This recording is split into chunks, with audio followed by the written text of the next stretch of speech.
سورہ مریم آیت نمبر 11۔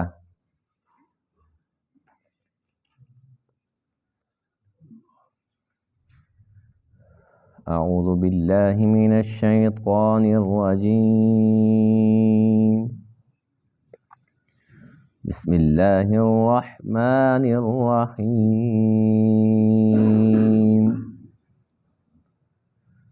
یا یحییٰ خذ الکتاب بقوة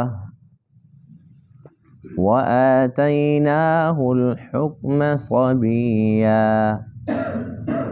وحنانا من لدنا وزکاة وكان تقيا وبرا بوالديه ولم يكن جبارا عصيا وسلام عليه يوم ولد ويوم يموت ويوم يبعث حيا۔ صدق اللہ العظیم۔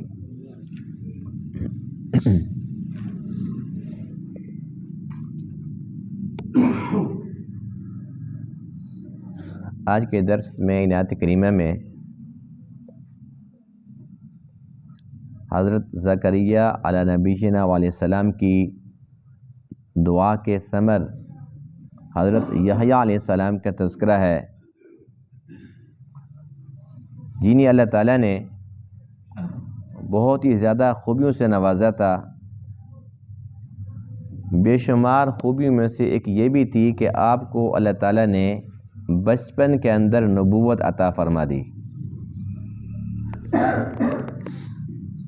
اور اس کے علاوہ ان کے اندر بے شمار خوبیاں تھیں، جن میں سے چند ایک کا تذکرہ آج کے درس میں ہے۔ اللہ فرماتے ہیں کہ ایک تو ان کے اندر شفقت، رحمت، محبت کوٹ کوٹ کے بھری ہوئی تھی۔ دوسرا یہ کہ انتہا درجے کے متقی تھے۔ تیسرا یہ کہ ان کے اندر کسی قسم کی نہ تو کوئی سرکشی تھی، نہ اللہ تعالیٰ کی نافرمانی تھی، اور وہ تو ویسے بھی ناممکنات میں سے تھی کہ وہ نبی تھے، نبی معصوم ہوتا ہے۔ فرمایا کہ اپنے والدین کے انتہا درجے کے فرمانبردار تھے۔ یہ تمام خوبیاں اس امت کو اس لیے بتلائی جا رہی ہیں کہ ہر ایک انسان کوشش کرے کہ ان خوبیوں کو اپنائے، یعنی ہر ایک انسان کو ایسا ہی ہونا چاہیے کہ اس کے اندر انس و محبت ہو، اور وہ نظر بھی آنی چاہیے، با اخلاق ہو، متقی ہو، اور پاک دامن ہو، اور اللہ تعالیٰ کی نافرمانی کے قریب بھی نہ جاتا ہو، ماں باپ کا فرمانبردار ہو۔ پھر ایک اور خوبی جو آپ کے ساتھ خاص ہے وہ یہ، اللہ فرماتے ہیں کہ 3 وقت ایسے ہوتے ہیں جو ہر ایک انسان پر آتے ہیں اور بہت ہی مشکل وقت ہوتے ہیں۔ ایک یہ کہ جب انسان پیدا ہوتا ہے، دنیا کے اندر آتا ہے، جیسے ہی دنیا کی ہوا لگتی ہے تو بچہ دنیا میں آتے ہی سب سے پہلے کیا کام کرتا ہے؟ روتا ہے، چیختا ہے۔ تو اللہ فرماتے ہیں کہ یحییٰ علیہ السلام کے لیے ہم نے انہیں یہ خوبی عنایت فرمائی کہ اس وقت ان پر سلامتی کر دی۔ دوسرا وقت جب انسان پر موت طاری ہوتی ہے، یہ بہت ہی سخت لمحہ ہوتا ہے، اتنی مشکل گھڑی ہوتی ہے کہ حضور علیہ السلام نے ارشاد فرمایا کہ ایسے موقع پر کلمہ کی تلقین کرو، بس کلمہ پڑھنا شروع کر دو، یہاں تک کہ یوں بھی نہ کہو کہ وہ کلمہ پڑھ لے، جلدی سے کلمہ پڑھ لے۔ وہ اتنی مشکل گھڑی ہوتی ہے کہ خدا نہ خواستہ وہ سختی کی وجہ سے یہ کہہ دے کہ میں نہیں پڑھتا، اور اسی وقت اس کا خاتمہ ہو جائے تو اس کا خاتمہ کفر پہ ہو جائے گا۔ کلمہ کا انکار کر کے وہ مر رہا ہے۔ حکم کیا ہے کہ تم اس کو یوں نہ کہو کہ کلمہ پڑھو، بلکہ خود پڑھنا شروع کر دو، وہ تمہارا سنتا رہے گا تو اس کی زبان پر جاری ہو جائے گا۔ تو اللہ فرماتے ہیں کہ یحییٰ علیہ السلام کو ہم نے یہ خوبی، یہ اعزاز عطا فرمایا کہ موت کے وقت بھی ان پر سلامتی طاری کر دی۔ اور تیسرا لمحہ جب مرنے کے بعد پھر دوبارہ زندگی ملنی ہے، اور یہ وہ وقت ہوگا جب حشر کے میدان میں ہر ایک نفسی نفسی ہے میرا کیا بنے گا، ہے میرا کیا بنے گا، یہاں تک کہ حضور علیہ السلام کے علاوہ باقی سب کے سب انبیاء بھی نفسی نفسی کہہ رہے ہوں گے۔ تو اللہ فرماتے ہیں کہ اس مشکل گھڑی کے اندر بھی ہم نے یحییٰ علیہ السلام کو یہ اعزاز عطا فرمایا کہ ان کے اوپر سلامتی جاری کر دی۔ یعنی کہ 3 مشکل لمحے تھے زندگی کے، تو اللہ فرماتے ہیں کہ تینوں کے وقت ان کے اوپر سلامتی ہو گئی، تو کتنی بڑی خوش بختی ہے۔ یہ وہ دعائیں تھی زکریا علیہ السلام کی جو آپ نے اللہ تعالیٰ سے کی تھی کہ اللہ بیٹا بھی دے، ایسا بیٹا دے جو میرا جانشین بھی بنے، اور ایسا دے وَاجْعَلْهُ رَبِّي رَضِيًّا جو پسندیدہ ہو، یعنی کہ بہت زیادہ خوبیوں کا حامل ہو۔ اللہ نے بیٹا بھی دیا اور بالکل ایسا ہی بیٹا دیا جو زکریا علیہ السلام کا جانشین ثابت ہوا، اور پسندیدہ بھی انتہا درجے کا تھا، اور متقی بھی تھا، یعنی کہ ہر ایک خوبی ان کے اندر تھی۔ تو اس لیے دعا 100% من نوعان قبول ہو گئی الحمدللہ۔ یا یحییٰ خذ الکتاب بقوہ، یہ اللہ کا حکم ہے۔ اللہ فرماتے ہیں اے یحییٰ پکڑ لیجئے کتاب کو قوت کے ساتھ۔ یہ کتاب تورات تھی جس کا اللہ نے حکم دیا یحییٰ کو کہ اس کو مضبوطی کے ساتھ پکڑ لو، تھام لو۔ وَآتَيْنَاهُ الْحُكْمَ، اور ہم نے ان کو حکم عطا کیا صبیہ جبکہ وہ بچے تھے۔ وَحَنَانًا مِن لَّدُنَّا، اور اپنی طرف سے ان کو نرمی عطا کی، وَزَکاۃ، اور پاکیزگی عطا کی، وَكَانَ تَقِيًّا، اور وہ متقی تھے، ڈرنے والے تھے۔ وَبَرًّا بِوَالِدَيْهِ، اور اپنے والدین کے ساتھ نیکی کرنے والے تھے۔ وَلَمْ يَكُنْ جَبَّارًا عَصِيًّا، اور نہیں تھے وہ سخت مزاج نافرمان۔ وَسَلَامٌ عَلَيْهِ، اور ان پر سلامتی ہو یوم ولدہ، جس دن وہ پیدا ہوئے، وَيَوْمَ يَمُوتُ، اور جس دن ان پر موت آئی، وَيَوْمَ يُبْعَثُ حَيًّا، اور جس دن پھر دوبارہ وہ زندہ اٹھائے جائیں گے۔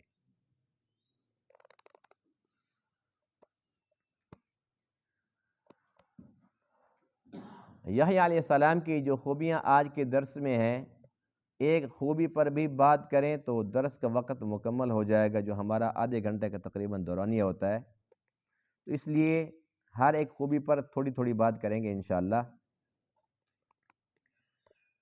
یحییٰ علیہ السلام اور عیسیٰ علیہ السلام، یہ 2 نبی ایسے ہیں جنہیں اللہ تعالیٰ نے بچپن کے اندر نبوت عطا فرمائی اور کتاب عطا فرمائی۔ اس کے علاوہ جتنے بھی نبی ہیں 1,24,000 کم و بیش پیغمبر، ہر ایک نبی کو 40 سال کی عمر پوری ہونے کے بعد نبوت عطا کی گئی، یہاں تک کہ حضور خاتم النبیین علیہ السلام کو بھی نبوت عطا ہوئی تو 40 سال مکمل ہونے کے بعد۔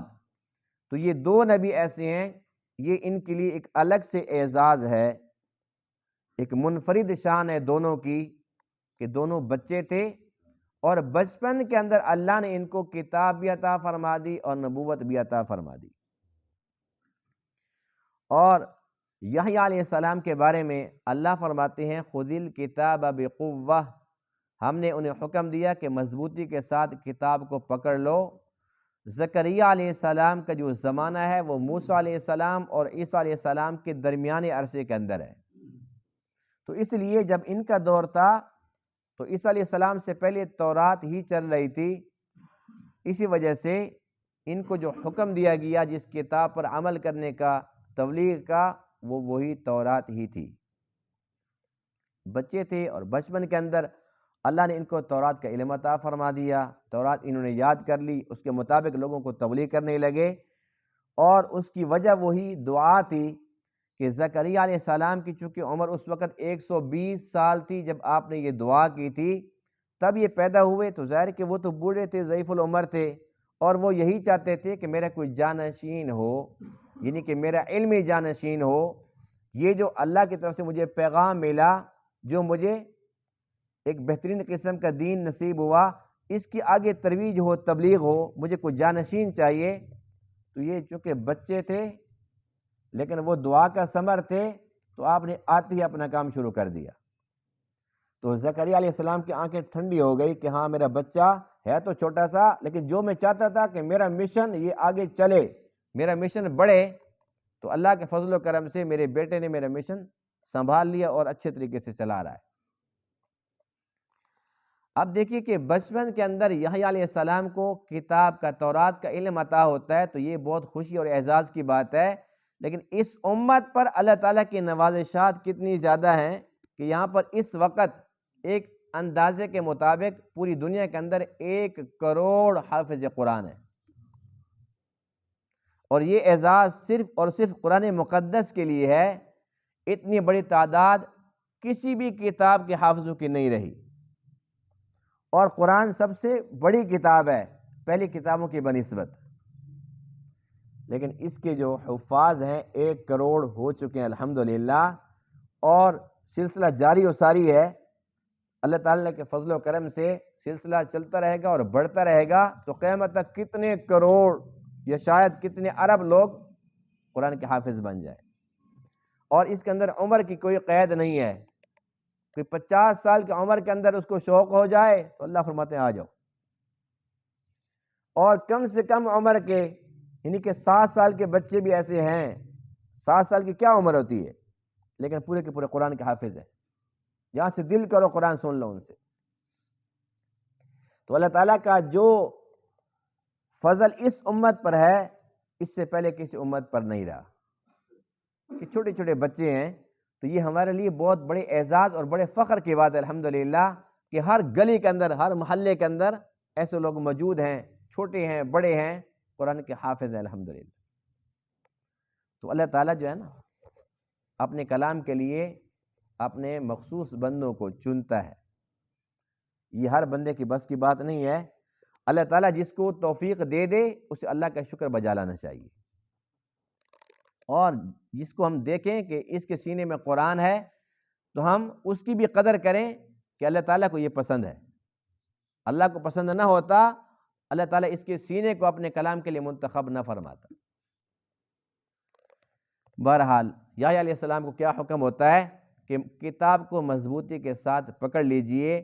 وَآتَيْنَاهُ الْحُكْمَ صَبِيًّا، وہ بچے تھے کہ ہم نے ان کو حکم عطا کر دیا، یعنی کہ ان کو ہم نے نبوت عطا فرما دی۔ اور ان کی خوبیاں کیا تھی؟ وَحَنَانًا مِن لَدُنَّا وَزَكَاةً، ایک تو ان کے اندر بہت زیادہ نرمی تھی، ہر ایک انسان کو نرم مزاج ہونا چاہیے۔ اللہ تعالیٰ کو یہ نرم مزاج اتنا پسند ہے کہ جب کافر اعظم فرعون کے پاس اللہ تعالیٰ نے موسیٰ علیہ السلام کو اور ہارون علیہ السلام کو بھیجا تو حکم یہ دیا فَقُولَا لَهُ قَوْلًا لَيِّنًا، اس کے ساتھ بات نرمی سے کرنی ہے۔ یعنی اتنے بڑے کافر کے ساتھ بھی جب بات کرنی ہے تو نرمی سے کرنی ہے۔ اور آج ہم آپس کے اندر بھائی بھائی بولتے ہیں تو کس انداز سے، اپنے پڑوسی کے ساتھ، اپنے رشتہ داروں کے ساتھ ہمارا رویہ کیسا ہوتا ہے، تو یہ لمحہ فکریہ ہے۔ یہ افسوسناک پہلو ہے کہ آج کل ہم اپنے رویے اتنے بگاڑ چکے ہیں کہ نرمی نام کی چیز نہیں ہے، اور ہمارا مزاج یہ بن چکا ہے کہ کوئی بندہ اگر ایک گالی دے تو ہم 10 جب تک نہیں دیں گے ہمیں چین ہی نہیں آئے گا۔ اگر کسی بندے نے ہمارے ساتھ کوئی ایسی زیادتی کر لی ہے، کوئی برا بھلا کہہ دیا، مزاج کے خلاف کوئی بات اگر اس نے کہہ دی ہے، ہمیں پوری رات نیند نہیں آتی جب تک کہ ہم اس سے انتقام نہ لے لیں، 2 کی 4 نہ سنا لیں، ہمیں مزہ نہیں آتا۔ تو ہم اپنے مزاج کو درست رکھیں۔ اللہ تعالیٰ نے یہ خوبی ارشاد فرمائی ہے، یعنی کہ جو بندہ جس کے اندر انس و محبت ہو، جس کے اندر شفقت کے پہلو زیادہ ہو، جس کے اندر نرمی ہو، نرم طبیعت ہو، نرم مزاج ہو، یہ ایک خوبی ہے۔ تو اس لیے ہمیں چاہیے کہ اپنے اندر یہ خوبی پیدا کریں۔ وزکاہ، اور وہ پاکیزہ تھے۔ زکوٰۃ کا معنی بھی یہی ہوتا ہے، پاکیزگی، اور زکوٰۃ کو زکوٰۃ بھی اس لیے کہتے ہیں کہ جب ایک مالدار اپنے مال میں سے زکوٰۃ ادا کر دیتا ہے تو جو مال باقی بچ جاتا ہے وہ سارا کا سارا پاک ہو جاتا ہے۔ تو اللہ فرماتے ہیں کہ یحییٰ علیہ السلام بھی پاک تھے، پاکیزہ تھے، وکان تقیہ، اور وہ متقی تھے۔ اللہ تعالیٰ نے قرآن مقدس میں جو سب سے زیادہ حکم ارشاد فرمایا وہ یہی ہے کہ تم متقی بن جاؤ، تقوی اختیار کرو، یہاں تک کہ جب بھی کوئی حکم دیا، یعنی کہ نماز کا، روزے کا، حج زکوٰۃ کا، اس سے پہلے یا اس کے بعد تقوی کا حکم دیا متصلاً۔ وجہ کیا ہے کہ یہ ایک بنیاد ہے۔ جب اللہ کا ڈر ہوگا تو انسان نماز پڑھے گا، اللہ کا ڈر ہوگا تو انسان روزے رکھے گا۔ اب ایک بندے نے روزہ رکھ لیا، اب اللہ کا ڈر ہے تو وہ کہتے جی میں کھاؤں گا نہیں، پیوں گا نہیں، یہاں تک کہ وہ اگر کلی بھی کرتا ہے وضو کے وقت تو وہ ڈرتا ہے کہ کوئی ایک قطرہ حلق سے نیچے نہ چلے جائے۔ تو اسی چیز کا نام تقوی ہے کہ ایک انسان ہر وقت ڈرتا رہتا ہے کہ میں اللہ کے نظر میں ہوں، اللہ تعالیٰ دیکھ رہا ہے۔ یہ یقین ہر ایک کو ہونا چاہیے۔ یہ ہے تو حقیقت کہ ہم سب کے سب اللہ کے نظر میں ہیں، یقین نصیب ہو یا نہ ہو، ہے تو حقیقت، لیکن ہم کوشش کریں کہ ہمیں یہ دھیان اور یقین نصیب ہو جائے۔ جب یہ سبق پکا ہو گیا پھر معاشرے کے اندر بہت زیادہ تبدیلی آ جائے گی اور ہر طرف خیر خواہی ہمیں نظر آئے گی، ہر طرف نیکی کا دور نظر آئے گا۔ آج تقوی غائب ہو گیا، ختم ہو گیا، اس لیے انسان نظر آتے ہیں لیکن اندر سے انسانیت نہیں ہوتی، صرف ظاہری طور پر انسان نظر آتے ہیں، اندر سے انسان بھیڑیا بن چکا ہے۔ تو اس بات کی ضرورت ہے کہ ہم سب کے سب تقوی والی زندگی اختیار کریں۔ اور آج کل لوگ یہ بھی کہتے ہیں جی وہ تو بڑے بڑے ولی ہیں جو متقی ہو سکتے ہیں، یہ ہمارے تو بس کی بات نہیں ہے۔ تو یہ اللہ تعالیٰ کی بات کو جھٹلانا ہے، اللہ تعالیٰ کے اوپر بہتان باندھنا ہے، اس لیے کہ اللہ کا قرآن مقدس میں یہ فیصلہ ہے، یہ حکم ہے، لا یکلف اللہ نفسا الا وسعها۔ اللہ فرماتے ہیں کہ کسی نفس کو ہم نے اس چیز کا مکلف ہی نہیں بناتا، اللہ بناتا ہی نہیں ہے جس کی اس کے اندر استطاعت نہیں ہے۔ یعنی کہ ایک بندے میں جتنی طاقت ہے نا، اللہ اس کو اتنا ہی حکم دیتا ہے، اس کے اوپر بوجھ اتنا ہی ڈالتا ہے جتنا وہ اٹھا سکتا ہو۔ جیسے کہ نماز کا حکم سب کے لیے ہے لیکن زکوٰۃ کا مالداروں کے لیے، حج کا مالداروں کے لیے، سب کے لیے نہیں ہے۔ تو اسی سے پتہ چلتا ہے کہ اللہ تعالیٰ نے اگر تقوی کا حکم دیا سب کو تو سب کے سب متقی بن سکتے ہیں۔ حکیم الامت حضرت مولانا اشرف علی تھانوی علیہ الرحمہ فرماتے ہیں، اس کی مثال بہت آسان ہے۔ فرمایا کہ جس طریقے سے وضو کے ساتھ رہنا کچھ مشکل نہیں، اسی طریقے سے تقوی کے ساتھ رہنا بھی کچھ مشکل نہیں۔ ایک انسان کہتے ہیں جی میں تو بس وضو کے ساتھ ہی رہوں گا، تو کیا مشکل ہے؟ یہی ہوگا کہ وضو ٹوٹ جائے گا، اس سے زیادہ تو کچھ نہیں ہوگا۔ وضو ٹوٹ گیا تو پھر وضو کر لو، کتنی پیاری مثال ہے۔ فرمایا کہ جس طریقے سے وضو ٹوٹ جائے تو کوئی پریشانی کی بات نہیں ہے، پھر وضو کر لو، پھر ٹوٹ جائے پھر کر لو، تم ہر وقت وضو کے ساتھ ہو۔ اسی طریقے سے تم توبہ کے ساتھ ہو اور تمہاری توبہ ٹوٹ جاتی ہے، تم سے کوئی گناہ ہو جاتا ہے، فوراً توبہ کر لو، پھر تم متقی ہو۔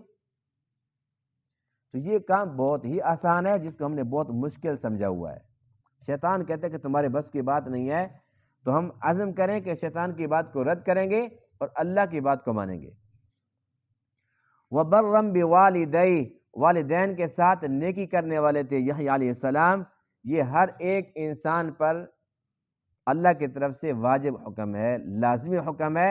ہر بندے کو چاہیے کہ وہ اپنے ماں باپ کے ساتھ نیکی کرے، اس نے سلوک کا مظاہرہ کرے اور ان کی خدمت بجا لائے، اس لیے کہ اللہ تعالیٰ نے ہر ایک انسان کو پیدا ضرور فرمایا ہے لیکن کسی کو اوپر سے پھینکا نہیں ہے، ذریعہ ماں باپ کو بنایا ہے۔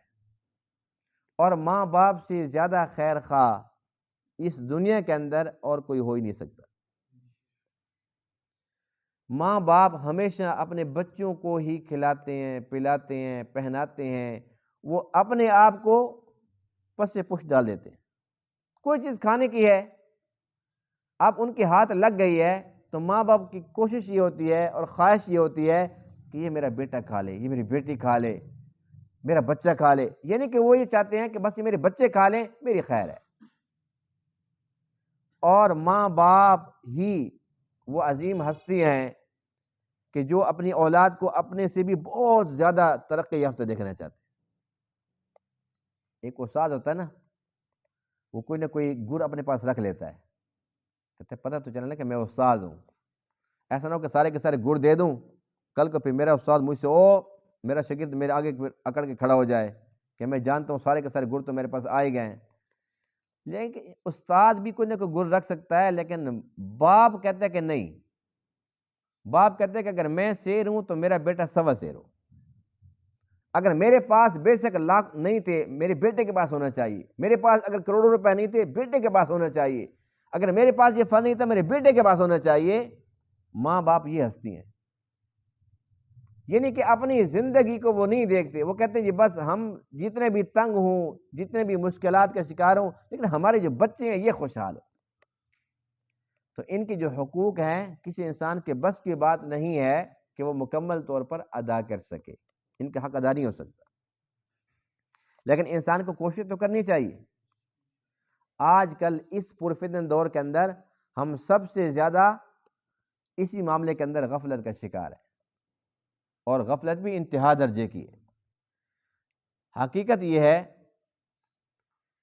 کہ اس وقت جو ماں باپ ہیں جب تک وہ کچھ نہ کچھ کما رہے ہوتے ہیں، بچوں کو کچھ نہ کچھ دے رہے ہوتے ہیں، یا یہ کہ ان کے پاس کوئی ایسی چیز ہوتی ہے کہ بچوں کو لالچ ہوتا ہے کہ یہ دکان ان کے پاس ہے، یا مکان ان کے پاس ہے، یہ جائیداد ان کے پاس ہے، تب تک بچے پھر بھی ان کی خدمت کرتے ہیں، اور جیسے ہی بیچارے وہ بیٹھ جاتے ہیں، کمائی سے فارغ ہو جاتے ہیں، ان کی جیب بالکل خالی ہو جاتی ہے کہ وہ کماتے جو نہیں ہیں، اور خدا نہ خواستہ ان کے پاس جو کچھ تھا زندگی کے اندر بچوں کا نام کر دیا، اب ایسے ماں باپ کی زندگی جہنم بن جاتی۔ اب اگر یہ کھانستے بھی ہیں تو بچوں کو تکلیف ہوتی ہے، ہمیں تو ذلیل کر کے رکھ دیا، ساری رات کھانستے ہیں، ہمیں تو نیند نہیں آتی، ہمیں انہوں نے تنگ کیا ہوا ہے۔ اور میں آپ کو بلا مبالغہ کہہ رہا ہوں، آپ کو پتہ نا کہ ہر وقت بندوں کے ساتھ ہی آمنے سامنا ہوتا ہے، اور اسی قسم کے مسائل لوگ لے کے آتے ہیں میرے پاس۔ یعنی کہ ایک وہ وقت تھا کہ اولاد یہ کہتی تھی کہ ہمارا سب کچھ بک جائے لیکن میرا باپ ٹھیک ہو جائے، بیمار ہے، اللہ تعالیٰ اس کو صحت دے دے، میری ماں کو صحت دے دے، یہی جذبہ تھا نا۔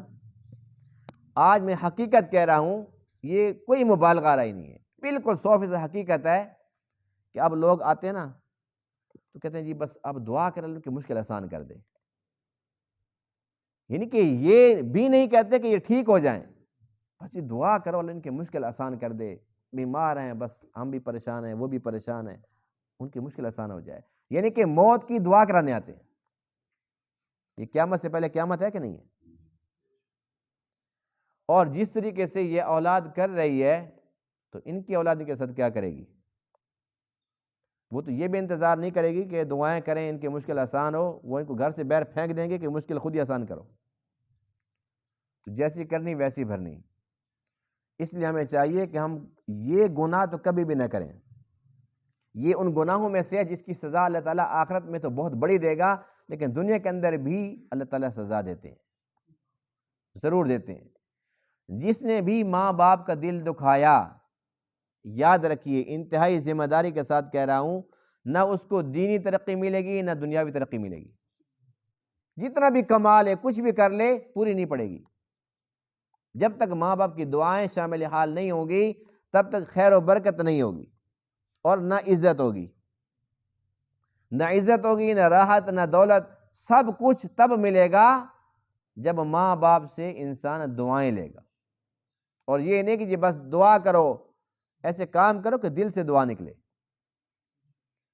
اچھا بعض لوگ یہ کہتے ہیں دیکھو جی اب ہماری ماں ہے یا باپ ہے وہ بوڑھے ہو گئے ہیں تو ان کے کون سے خرچے ہیں؟ وہ کہتے ہیں ان کے کون سے خرچے ہیں، نہ کہیں آتے نہ جاتے ہیں اس لیے ہم ان کو کچھ نہیں دیتے، ان کے تو خرچے ہیں ہی نہیں۔ ان کے خرچے ہوتے ہیں، کون سے خرچے ہوتے ہیں؟ اور کوئی لمبی چوڑی شاپنگ نہیں کرنی ہوتی، اب جب یہ بوڑھے ہو جاتے ہیں نا تو پھر وہ ان کے نواسیاں نواسے آ جاتے ہیں، ان کے پوتیاں پوتے، تو ان کا دل چاہتا ہے کہ ہم ان کو 10-20 دیں، تو پھر انہیں ہمارے بچوں کو دینا ہوتا ہے، لیکن ان کا دل تو خوش ہوتا ہے نا، بچے کہتے تھے کوئی دادی ہمیں کچھ دے، نانی ہمیں کچھ دے، دادا ہے نانا ہمیں کچھ دے، بچوں کی تو چاہت ہوتی ہے، اب وہ دینا چاہتے ہیں لیکن جیب خالی ہوتی، تو اندر سے وہ کتنے بے چین ہوتے ہیں، کتنے دکھی ہوتے ہیں اس وقت۔ تو یہ نہ دیکھیں کہ اس وقت ان کو ضرورت نہیں ہے، ان کو ضرورت ہے، زیادہ نہیں تو تھوڑی، لیکن ضرورت تو ہے۔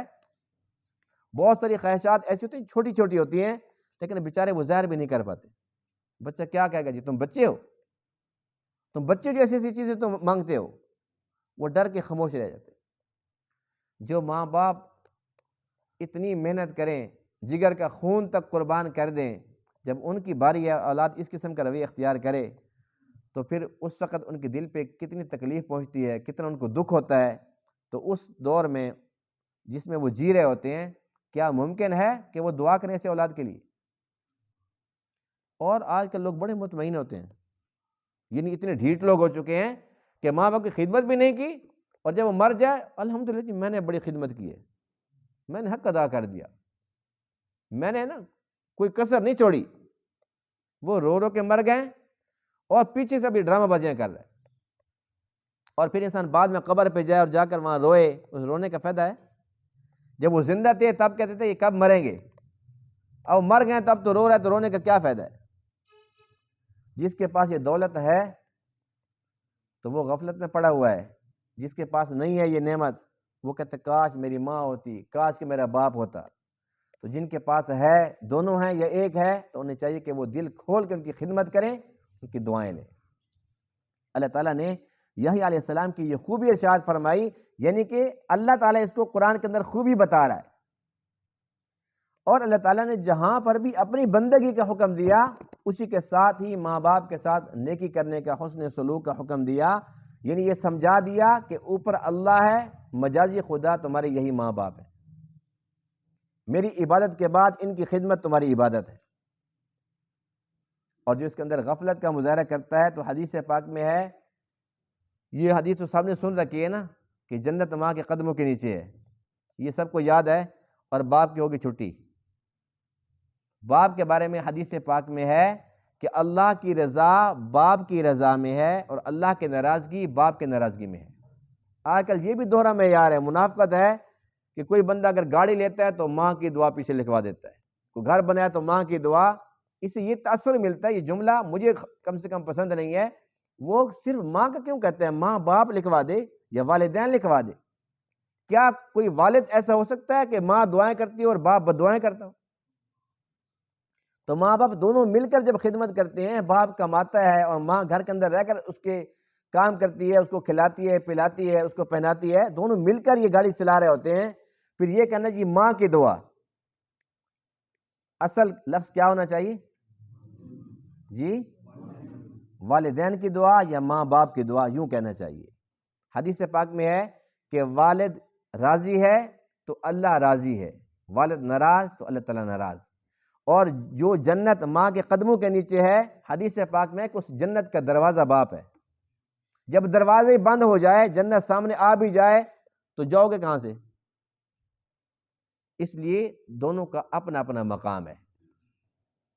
خدمت کے اندر ماں کا حق زیادہ ہے کیونکہ وہ کمزور ہے، اور کمزوری کے ساتھ ساتھ اس نے تکالیف زیادہ برداشت کی ہیں، اس نے 9 مہینے پیٹ کے اندر رکھا ہے، اس نے اس کو دودھ پلایا، یعنی کہ یوں سمجھو کہ اس نے اپنا خون پلایا جگر کا۔ خدمت میں ماں کا حق 3 گنا ہے، لیکن ادب کے اندر باپ بہت آگے ہے، ادب کے اندر باپ کا درجہ بہت زیادہ ہے۔ اس لیے ہمیں چاہیے کہ یہ تفریق ختم کر دیں، اور جتنا ہو سکے ہم ان کی خدمت کریں، اور اگر وہ نہیں ہیں، دونوں نہیں ہیں یا ایک چلا گیا دنیا سے، اس کے لیے حکم یہ ہے کہ ہم ایک تو کثرت کے ساتھ دعائیں کریں، اور پڑھ پڑھ کے ایصال ثواب کریں، اور حسب توفیق صدقہ خیرات کریں۔ سب سے زیادہ میت کو جو چیز فائدہ پہنچاتی ہے وہ صدقہ خیرات ہے۔ وَلَمْ يَكُنْ جَبَّارًا عَصِيًّا، ایک خوبی یہ بھی تھی کہ آپ سخت مزاج بھی نہیں تھے اور اللہ تعالیٰ کے نافرمان بھی نہیں تھے۔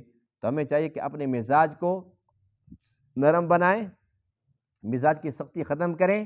یہ کیسے ہوگی؟ اب آپ کو کہ یہ کیسے ممکن ہے، تو ہمارے بس میں نہیں ہے۔ مزاج جو ہمارا اللہ نے بنایا ایسا دیا، اس کا علاج یہ ہے کہ اگر ہم کثرت کے ساتھ درود شریف پڑھتے ہیں تو اللہ تعالیٰ درود کی برکت سے انسان کی ایسی اصلاح کرتا ہے کہ انسان سوچ بھی نہیں سکتا۔ اصل تو یہ کام ہے جو لوگ خانقاہ میں بیٹھے ہوئے ہیں، اللہ تعالیٰ کے ولی باطن کی اصلاح وہ کرتے ہیں، باطن کو وہ سنوارتے ہیں۔ لیکن اگر کوئی بندہ وہاں نہیں جاتا، اس کے پاس وقت نہیں ہے، یا اسے ایسی کوئی ہستی میسر نہیں ہے، اسے چاہیے کثرت کے ساتھ درود و سلام پڑھا کرے۔ یہ ایک ایسا تحفہ ہے کہ اس کی برکت سے اللہ تعالیٰ اس کے باطن کو سنوار دیتا ہے، اس کا مزاج درست ہو جاتا ہے۔ اب یہ آخری بات عرض کرنے لگا ہوں، اس کو نا دونوں کانوں سے سننا ہے۔ پہلے بھی دونوں کانوں سے سنتے ہیں نا، ایک سے سنتے ہیں؟ بعض لوگ یہ کہتے ہیں جی دو اس لیے ہیں کہ ایک سے سنیں گے دوسرے سے نکالیں گے۔ یہ بات بہت اہم ہے، بہت پیاری بات ہے۔ الحمدللہ ہر بات پیاری ہوتی ہے، لیکن یہ بات بہت ہی پیاری ہے جو میرے دل کو لگی ہے، اچھی لگی ہے، تو اس لیے میں نے مناسب ہے کہ میں آپ کے سامنے اس کو رکھوں۔ بات یہ ہے کہ جتنی بھی خوبیاں ہیں اللہ تعالیٰ نے یحییٰ علیہ السلام کو جتنی بھی خوبیاں عطا فرمائی، ہر ایک بڑی نرالی ہے، ہر ایک سے بڑھ کر ایک۔ یہ ساری کی ساری خوبیاں کیوں ملی؟ اس کی بنیاد کیا ہے؟ باپ کی دعا۔ زکریا علیہ السلام نے دعا کی تھی نا، تو وہ یہ دعا ہے باپ کی بیٹے کے لیے، یعنی اس دعا کے ساتھ بیٹا کہاں سے کہاں پر پہنچ گیا ہے۔ تو باپ کی دعا کے بارے میں حدیث پاک میں یہ ہے کہ جب ماں باپ دعا کرتے ہیں اولاد کے لیے، اللہ تعالیٰ اس کو ضرور قبول فرماتا ہے۔ یعنی جہاں پر ہم ان کی خواہشات کا اتنا خیال کرتے ہیں، جو منہ سے نکالے فوراً حاضر کر دیتے ہیں۔ آج کل چونکہ الحمدللہ فراوانی ہے ہر طرف سے، جو بچہ روتا ہے جی میں نے تو یہ چیز چاہیے، فوراً دے دی، میں تو یہ لوں گا، یہ لو۔ تو ہمیں چاہیے کہ ہم ان کے لیے دعائیں کریں۔ اور آج کل یہ ایک گلہ شکوہ ہوتا ہے جی بچے میرے بگڑ گئے ہیں، جی بچے میری بات نہیں مانتے، بچے کام نہیں کرتے، بچے بدتمیز بنتے جا رہے ہیں۔ تو تمام مسائل کا حل آج کے درس کا خلاصہ کیا ہے کہ جب باپ دعا کرے گا اللہ اس کو رد نہیں کرے گا۔ جہاں پر سارے کے سارے چونچلے ہم پورے کرتے ہیں، دعا جو ایک بہترین ہتھیار ہے مومن کا، ہم اس کو استعمال نہیں کرتے۔ باپ کی دعا سے، اب اس درس سے پتہ چل گیا نا کہ دعا کس کی تھی؟ باپ کی تھی، جس کو آج کل ہم اہم نہیں سمجھتے۔ یہ باپ کی دعا تھی، تو باپ کی دعا اللہ تعالیٰ یوں قبول فرماتا ہے اولاد کے حق میں۔ تو ہمیں چاہیے کہ اپنی اولاد کے لیے دعا کیا کریں، اور دعائیں کون سی کرنی ہیں یہ بھی بتا دوں۔ یہ تو مانگتے ہیں اللہ تعالیٰ اس کو اتنے نمبروں سے پاس کر دے، یہ میرٹ پر آ جائے، اس کا فلاں جگہ داخلہ ہو جائے، یہ تو دعائیں کرتے رہتے ہیں نا۔ لیکن یہ دعائیں کوئی بڑی دعائیں نہیں ہیں، یہ تو چھوٹی چھوٹی دعائیں ہیں۔ دعا یہ کرنی چاہیے کہ اللہ تعالیٰ اس کو ایسا بنائے کہ یہ اللہ تعالیٰ کو پسند آ جائے، یہ ایسا بن جائے کہ اللہ تجھے پسند آ جائے۔ اس میں ساری کی ساری چیزیں آ جاتی ہیں، اور دنیا کی چیزیں تو جو نصیب میں اللہ تعالیٰ نے دینا ہی دینا ہے، لیکن جو ہمیشہ کی زندگی ہے، جو اصل مستقبل ہے، اس کے لیے ہم فکر مند ہوں، اس کے لیے دعائیں کریں کہ یا اللہ اس کو دیندار بنا، اس کو نیک بنا، اس کو متقی بنا، یہ ایسا بن جائے کہ میں مر بھی جاؤں تو میری قبر روشن ہو، یہ پیچھے ایسے سے کام کرے کہ میری قبر کے اندر مجھے راحت ملے، سکون ملے، اور یہ اصالہ ثواب کرنے والا ہو، دعائیں کرنے والا ہو، یہ قرآن پڑھنے والا ہو، بہت زیادہ سجدے کرنے والا ہو، عبادت گزار بن جائے۔ یہ دعائیں کرنی کریں گے کہ نہیں کریں گے؟ اس سے زیادہ اچھی دعا ہو سکتی ہے؟ بس جہاں پر سب کچھ مانگتے ہیں یہ مانگ کے دیکھیں۔ اور میں تو یہ بھی دعا کرتا ہوں الحمدللہ، میں اپنا معمول بتاؤں، میں تو یہ دعا کرتا ہوں کہ اللہ نسلوں کو قیامت تک آنے والی جتنی بھی میری نسلیں ہیں ان سب کو دین کے لیے قبول فرما۔ میرے خیال میں سچی دعا کوئی نہیں ہے، اس لیے کہ ہم سب آئے کس لیے؟ اللہ تعالیٰ کو راضی کرنے کے لیے، اس کی بندگی کرنے کے لیے۔ اگر ہم یہ دعائیں کرتے ہیں تو اجر تو پکا ہو گیا نا، اور ہماری نسلوں کے لیے یا ان کی نسلوں کسی کے لیے تو دعا قبول ہو رہی ہوگی، یقیناً ہوگی انشاءاللہ۔ تو اگر یہ دعا قبول ہو جائے تو قیامت تک یہ سلسلہ چلتا رہے، صدقہ جاریہ، تو کتنا بڑا مزہ ہوگا انشاءاللہ۔ تو سب کے سب یہ دعا ضرور کیا کریں۔ اللہ تعالیٰ تمام باتوں کو سمجھنے عمل کرنے کی توفیق عطا فرمائے۔ وآخر دعوانا الحمدللہ رب العالمین۔